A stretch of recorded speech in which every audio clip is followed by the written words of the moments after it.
Hey guys, welcome back to today's video. Today is Monday, April 26, 2021, and today we're going to be talking about the 2024 and 2028 electoral map. Now, the reason why we're talking about it is because today, the United States Census actually allocated electoral votes to every single state, which means we officially have our brand new electoral map for the next 10 years. This is the electoral map you will be using in 2024 and 2028. It is finalized. It is official. States are losing electoral votes. States are gaining electoral votes. Some of them we expected. Others we had some surprises. All in all, this is the map you will be looking at for the next 10 years. So take it all in. Let's talk about how this differs from our 2020 electoral map, how this differs from what the expectations were in certain states. And the main takeaway here is that the GOP is seeing an increase in overall votes. This means the Republican Party, applying the 2020 election results to this map, will actually come out further ahead or have a higher number than what they received back in 2020. So for reference, President Trump received 232 votes in the 2020 election. Well, under this new map, if we characterize all of the states won by the president back then, you will see that his number rises to 235. The Republican goes from 232 up to 235, which may not necessarily have a tremendous impact on the 2020 election, but if you look at 2000 or elections that were exceptionally close, 3 electoral votes truly can make all the difference. And the thing is that the Republican Party saw an increase in the votes in states that they won in the 2020 election. And the Democratic Party, however, saw a decrease in a lot of their states. New York, Pennsylvania, Michigan, Illinois, all states won by the Biden campaign that all ended up losing 1 electoral vote. Now, some of this was counteracted by gains for the Democrats in other areas. Oregon gained an electoral vote, Colorado gained an electoral vote, but it overall came out with a net negative for the Democrats to a point where they are at negative 3 nationwide after this census reapportionment. But let's go through each individual state. I think it should hold some very interesting results, and I'm so excited now that we have the official map. We're going to be comparing some of the data in future videos, but the fact that it was released today, I believe at 3 p.m. Eastern Time, we now officially know what our 2024 electoral map is going to be. And one thing I also do want to point out that the state of New York was actually 89 people away from not losing a congressional district. And many people speculate that that district would have been taken out of Minnesota. So if New York had counted 89 more people, it would not have lost a single congressional district or a single electoral vote. So the census matters every single time you fill it out, every single time you answer the door and you give the information to the census taker. It is important. You need to do it because it does help your state. And we've seen a very real effect of the census taking away votes by very minuscule margins in states such as New York. So besides that, that's the only major, the thing that could have been avoided by just a few more people answering the census or just a few more people being counted in the state of New York, because these aren't exact measurements 100% of the time. They are as close to accurate as we can get in our census, but they're never going to be 100% specific. When you're talking about a state with millions of people, talking about a city here with millions of people, New York City holds more people than a number of states. You are probably going to miss a few people, and 89 is certainly something that could have been avoided with just a few more census checks, whatever it might be, and it could have avoided New York losing an electoral vote. But let's go through the changes. I'm going to characterize all of the states in yellow that changed relative to the 2020 electoral map, the 2010 to 2020 map. That map was used from 2012, 2016, and 2020. So this one will only be used for 2 presidential elections versus the other one that was used for 3. But the main kicker as well is that there will now be new House districts in these states that are losing, gaining, or staying the same just because redistricting takes effect every 10 years. But super significant shifts in states that are losing electoral votes that might hold some interesting results. So let's go through all of the states that have changed. Well, On the 2020 electoral map, just making sure I wasn't wrong about Oregon really briefly, Oregon gains 1 electoral vote. In fact, I have a list here, so let me pull that up so I'm not wasting your time by going state by state. Let's go ahead and see here which state has gained electoral votes, which state has lost them. So Oregon has gained 1. Montana has also gained 1. That should be fairly interesting because one of those districts might go to a Democrat. Colorado gains 1. Texas gains 2. Florida gains 1. North Carolina gains 1. California is losing 1. Illinois is losing 1. Michigan, Pennsylvania, Ohio, West Virginia, New York. And we have, I don't think, any northeastern states. Rhode Island holds on, which was something that was largely expected. 2 things that were largely expected that did not happen. Rhode Island was supposed to go down to just 3 electoral votes, having a sole congressional district. It looks as if Rhode Island's 2nd district holds on for another 10 years. Arizona was expected to gain a congressional district, gain an electoral vote. It did not, however. So these are all of the states that have changed. Alabama, I think, was expected to lose 1, but that wasn't something that was closely covered. So main thing here is that a number of states have changed, totaling up to 264 electoral votes in terms of states that have changed. And if we look at the overall total here, I think that's 13 states that have changed, if I'm counting correctly. It should be 13 states that have changed total electoral votes. So looking across the nation, it actually wasn't as many changes as what we expected. If you're looking at the expected map, this is what we had. We had Texas with 1 more electoral vote, Florida with another, Arizona with another. So let me characterize all of the states that changed on this map just to see how much the number actually differs, just because I think it should hold some interesting results. Let's see. Missing any states, Rhode Island, Minnesota. So yes, you can visibly see that there are more states that were expected to change on this map.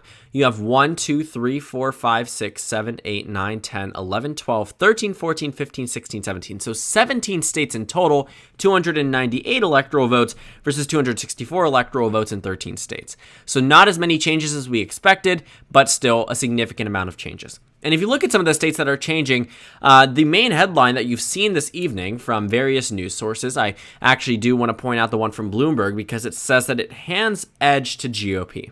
Now, I'm going to argue with this point.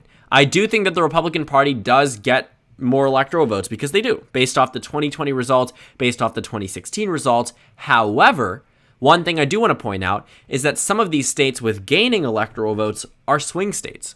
For example, looking at the state of Texas, that's 40 electoral votes now versus 38 under Obama, Biden, Trump, and 34 under Bush, Obama. Well, 40 is a lot more than 34. It's still a little bit more than 38. Texas isn't a safe Republican state. A lot of these news media headlines are saying that key red states are holding on to gained electoral votes. Well, where does that really apply? Montana? That's it. Just Montana. Montana is the only state that's gaining electoral votes that went to the GOP by 6 points or more. In fact, some of the GOP states are losing. Ohio's losing, went to Trump by 8 points, losing 1 electoral vote. West Virginia went to Trump by over 30 points, losing an electoral vote.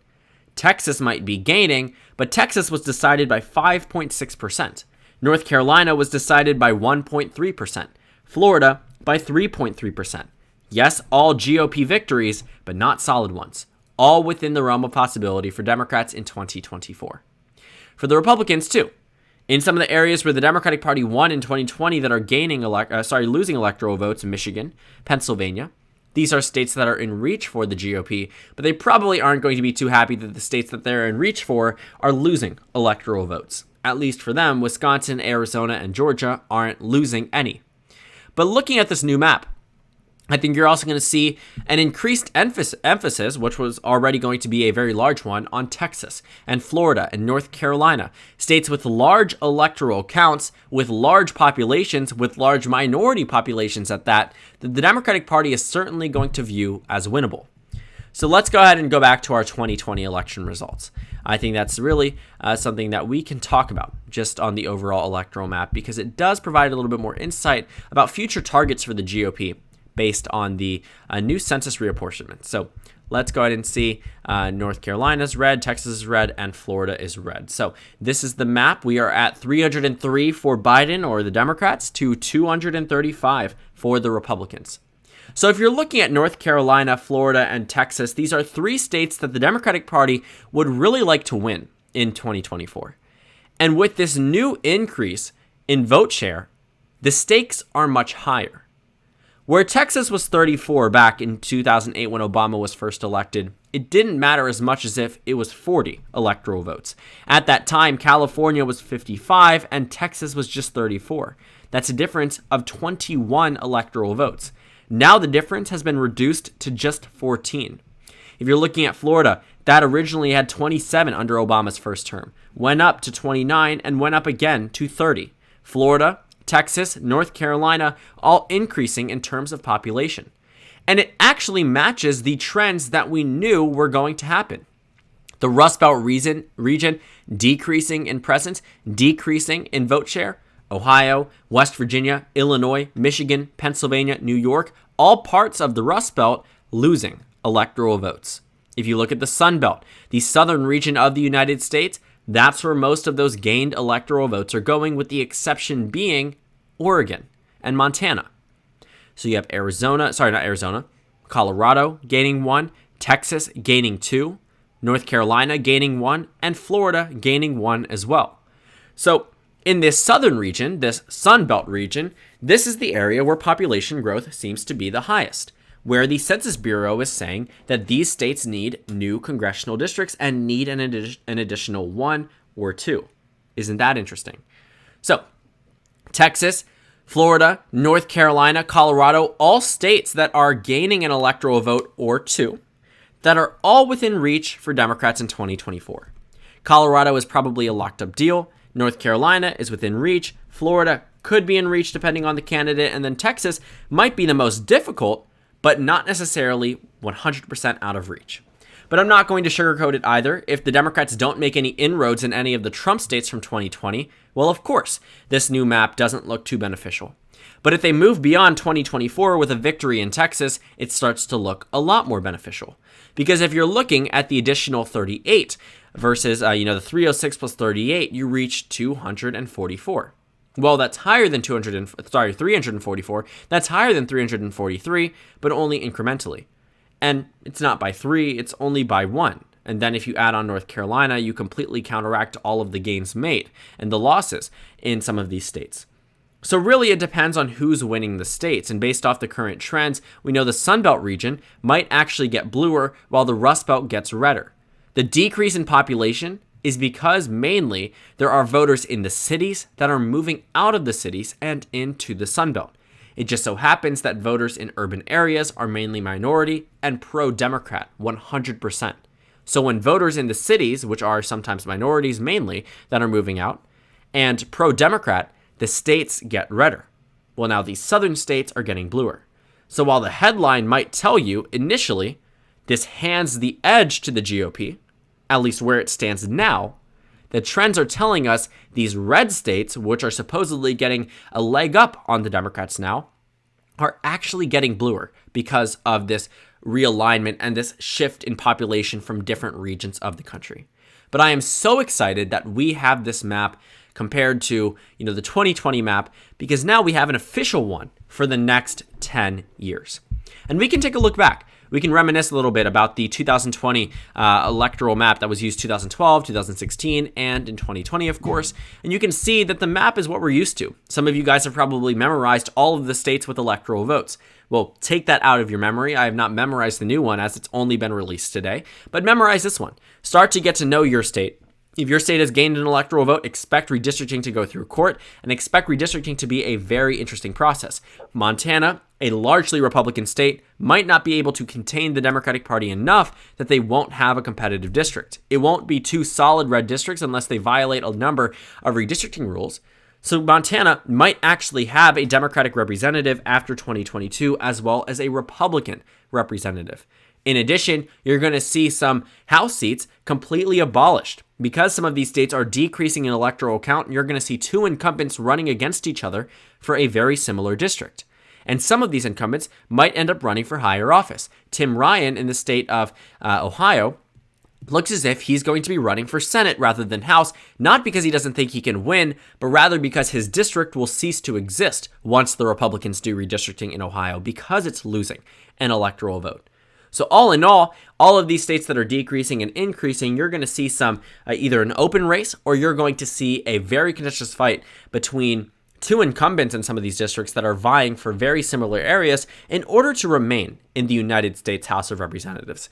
A number of changes on this brand new map. It's going to take into effect for the first time in 2022 with the redistricting process completely, starting up now. Now that the states know how many congressional districts they are going to have, they can start to get ideas of how they're going to gerrymander these states. And I'm telling you that honestly. It's not just about redistricting, it's about gerrymandering. It's about making the maps as favorable for your party as possible. As unfortunate as that is our current status of American politics. So this completely put out to those, redistrictors and those who wish to draw districts that are beneficial for certain parties. They now have a lot of data. They know what type of map they're working with, what amount of districts they are working with in each individual state.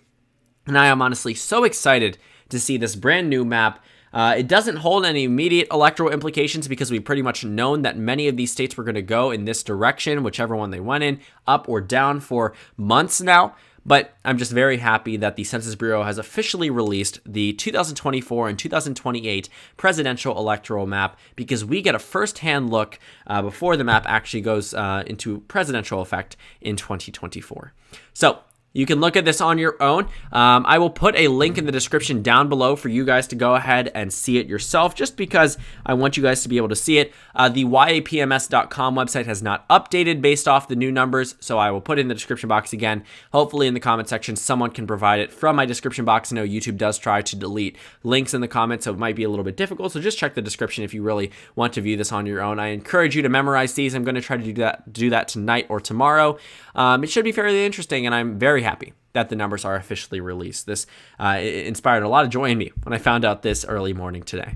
So thank you guys so much for watching this video. Make sure to comment down suggestions below. Subscribe on the left if you haven't already, and check out the Instagram and Twitter. At the bottom left of the screen, there's also a Discord server for you to go ahead and join. On the screen, there's a video you can watch, and then a playlist for my 2024 election analysis videos. Again, thank you guys so much for watching, and I will see you all tomorrow.